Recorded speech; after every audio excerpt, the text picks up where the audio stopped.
We are now joined by our Heat insider and good friend, I may add, Ethan Skolnick from 5 Reasons Sports, who joins us from his dining room. Thank you, Ethan. Yeah, dining room with Dwayne Wade pictures behind me. I gotta do what I can with the walls. We all are via Skype. All right, Ethan, the Heat lead the series 2-1, but have trailed double digits in each game. Should Heat fans be concerned? You know, I don't think so. I mean, they weren't going to sweep the Boston Celtics. I mean, the Celtics were playing the best defense in the bubble before they played the Heat. Obviously, those first 2 games, Miami struggled a little bit to get going, but had that incredible run in the fourth quarter, making up the 14-point deficit, made up the 17-point deficit in Game 2. But obviously, there were some different things that happened in Game 3. Gordon Hayward came back. That certainly was a factor. It lengthened Boston's bench a little bit. And also, Miami's slow starts came back to haunt them a little bit. I'm sure we'll talk about Jimmy Butler. He's got to get it going a little bit earlier in the game and kind of set the tone. Didn't happen in Game 3. We'll touch on Butler in a moment, but as we all watch, what adjustments do you expect head coach Erik Spoelstra to make for Game 4? Well, he's been ahead of the curve the entire bubble, and throwing the zone at Boston in Game 1 and all the different defenses he mixed in with the zone, I think really, again, set the tone for this series and put Miami in a good position. I do think there are some other things that Erik can do.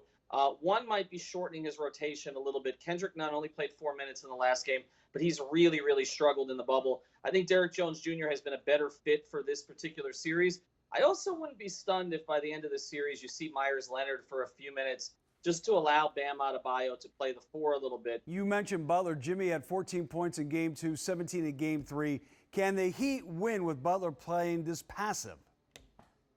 Can they? Yes. They did win some games in the regular season. Is it advisable? No. This crazy stat this year that when he makes 5 or fewer field goals, they actually win more games.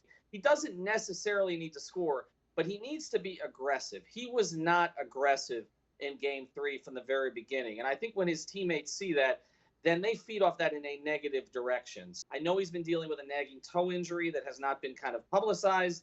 Hopefully that won't flare up now because he's got 3 days off, and he can go in and give a better performance. You mentioned you're going to go back up to the bubble. Well, what's your prediction of how this series will end? I like the Heat in 7 against Boston when it started.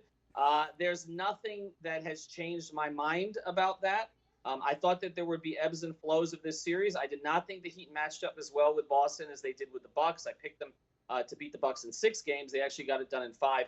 I think they win this series in 7, and I think the reason they will do it is because even with Hayward back, Miami is still a little bit deeper than the Celtics, and the Celtics just played a 7-game series before this. This series is going 6 or 7 games, Mike. This is not going to be short work for the Heat. I do think Miami can win it. They get their shooting going.